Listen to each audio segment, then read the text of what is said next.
आज हम लोग पढ़ेंगे व्याकरण के बारे में, उसके अंग के बारे में, भाषा के बारे में, उसके रूप के बारे में, लिपि के बारे में, बोली के बारे में, राष्ट्रभाषा के बारे में और मातृभाषा के बारे में।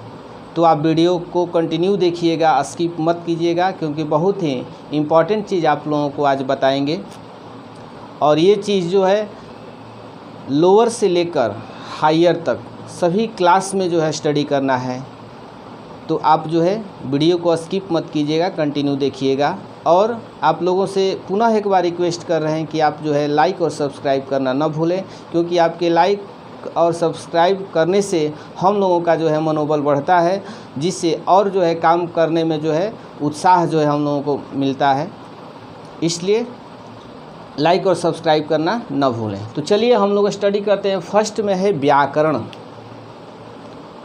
हम लोग व्याकरण पढ़ते हैं, लेकिन व्याकरण है क्या? व्याकरण हमें क्या सिखाता है? तो व्याकरण वह शास्त्र है जिसके द्वारा हम शुद्ध पढ़ना, लिखना तथा बोलना जानते हैं, उसे हम व्याकरण कहते हैं। क्योंकि व्याकरण के ज्ञान के बिना हम लोग न शुद्ध बोल पाएंगे, न शुद्ध लिख पाएंगे, न शुद्ध पढ़ पाएंगे।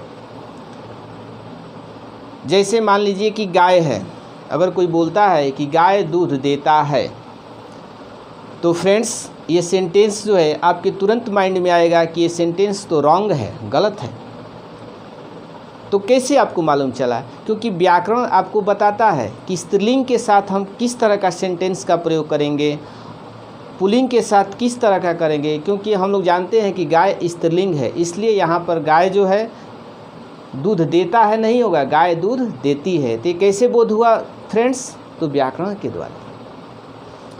तो व्याकरण के आपके 3 अंग होते हैं फ्रेंड्स। कितने अंग होते हैं? 3। तो चलिए देखते हैं। वर्ण विचार, ध्यान से देखिएगा फ्रेंड्स, क्योंकि ये जो है बहुत ही इंपॉर्टेंट चीज़ है। शब्द विचार,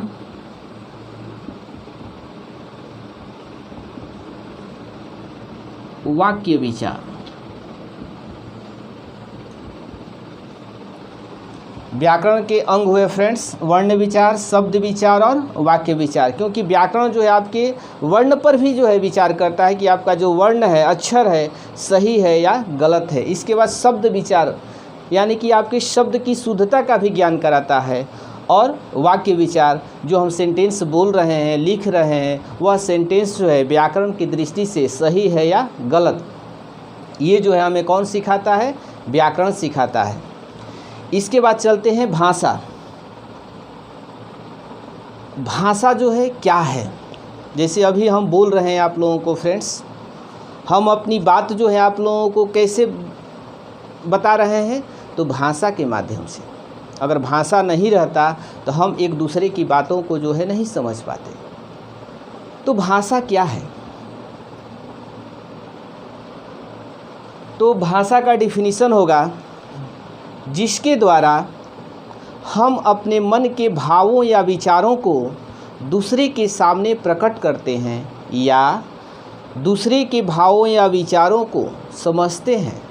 उस साधन को ही हम क्या कहते हैं फ्रेंड्स? भाषा कहते हैं। भाषा के 3 रूप होते हैं। पहला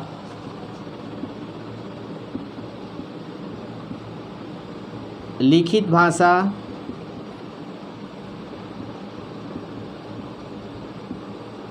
मौखिक भाषा,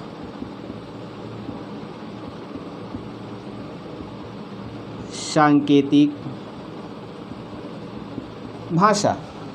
लिखित भाषा, मौखिक भाषा, सांकेतिक भाषा।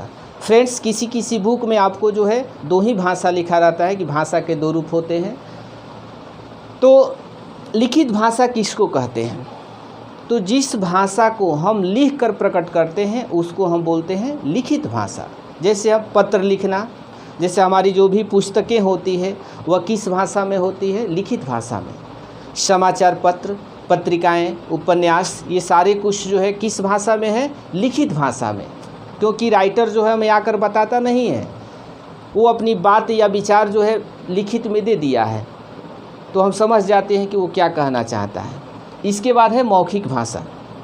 जिस भाषा को हम बोलकर प्रकट करते हैं उसको हम मौखिक भाषा कहते हैं।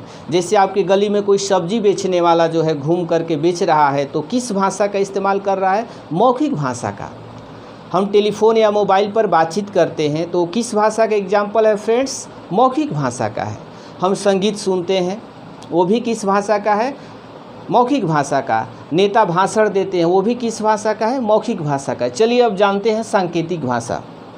तो जिस भाषा को हम संकेत या इशारा के माध्यम से प्रकट करते हैं उसको हम कौन सी भाषा बोलते हैं? सांकेतिक भाषा बोलते हैं। सांकेतिक भाषा का भी उपयोग जो है कई सारे क्षेत्रों में होता है। खेल के मैदान में, जैसे आप क्रिकेट देखते भी होंगे, खेलते भी होंगे। आप क्रिकेट के मैदान में देखिएगा कि जो एम्पायर होता है वह आउट होने पर या 6 रन जाने पर वह किस भाषा का इस्तेमाल करता है? सांकेतिक भाषा का। या ट्रैफिक पुलिस होता है, बड़े बड़े शहरों में जो है आपको मेट्रोपॉलिटन सिटी में आपको जो है ट्रैफिक पुलिस होते हैं, वो किस भाषा का इस्तेमाल करते हैं? सांकेतिक भाषा का। इस तरह फ्रेंड्स जो है आपकी भाषा हुआ। इस वर्ल्ड में जो है हज़ारों भाषाएं हैं, अलग अलग भाषा है। अब है आपका लिपि यानी कि स्क्रिप्ट, क्योंकि बिना लिपि का कोई भाषा होगा ही नहीं। तो लिपि है, तो लिपि किसको कहते हैं? आप इंग्लिश में जाओगे तो उसको बोलते हैं स्क्रिप्ट। तो भाषा के लिखने की विधि को ही हम क्या कहते हैं? लिपि कहते हैं। प्रत्येक भाषा की अपनी अपनी लिपि होती है। जैसे हिंदी, गुजराती, मराठी, संस्कृत, इन भाषाओं की लिपि क्या है फ्रेंड्स? देवनागरी। क्या है फ्रेंड्स? देवनागरी। देवनागरी। सबसे प्राचीन जो भाषा है वह आपका है संस्कृत। क्या है फ्रेंड्स? संस्कृत जो है सबसे प्राचीन भाषा है। संस्कृत को हम देव भाषा के भी नाम से जानते हैं। इसके बाद आते हैं फ्रेंड्स बोली पर। तो बोली का जो है बहुत सिंपल होता है कि भाषा के क्षेत्रीय रूप को ही हम क्या कहते हैं फ्रेंड्स? बोली कहते हैं। अलग अलग क्षेत्रों में आप देखिएगा कि अलग अलग प्रकार की बोलियां बोली जाती हैं। जैसे बिहार के कुछ क्षेत्रों में जो है आपको भोजपुरी बोली जाती है, तो भोजपुरी वहाँ की क्या हुआ फ्रेंड्स? बोली हुआ। तो बोली का डिफिनीशन होगा कि भाषा के सीमित क्षेत्र को या सीमित क्षेत्र में बोली जाने वाली भाषा को बोली कहते हैं। जैसे भोजपुरी आपका क्या है? बोली है। इसके बाद आते हैं आपको राष्ट्रभाषा। वह भाषा जो किसी देश के अधिकांश क्षेत्रों में बोली जाती है उसको हम क्या कहते हैं फ्रेंड्स? राष्ट्रभाषा। जो अधिकांश क्षेत्रों में बोली जाती है, अधिकांश लोग जिस भाषा का प्रयोग करते हैं उसको हम बोलते हैं राष्ट्रभाषा। जैसे हमारे इंडिया में जो है, भारत में जो है, भारत की राष्ट्रीय भाषा क्या है? आपको हिंदी है फ्रेंड्स। क्या है? हिंदी। इसके बाद आते हैं मातृभाषा। फ्रेंड्स ध्यान से देखिए, मातृभाषा। तो जिस भाषा का प्रयोग जो है हम अपने घर में, परिवार में जिस भाषा को हम सीखते हैं उसी को हम क्या कहते हैं फ्रेंड्स? मातृभाषा कहते हैं। जो हम घर में, परिवार में जिस भाषा को हम बोलते हैं वही क्या है? मातृभाषा है। तो फ्रेंड्स आज हम लोगों ने जो है व्याकरण के बारे में अध्ययन किया, भाषा के बारे में अध्ययन किया, लिपि के बारे में अध्ययन किया। और मैं आशा करता हूँ फ्रेंड्स कि आप लोग जो है इस वीडियो को लाइक और सब्सक्राइब करना नहीं भूलेंगे, और लाइक और सब्सक्राइब करके हम लोगों का मनोबल जो है ज़रूर बढ़ाइएगा। धन्यवाद।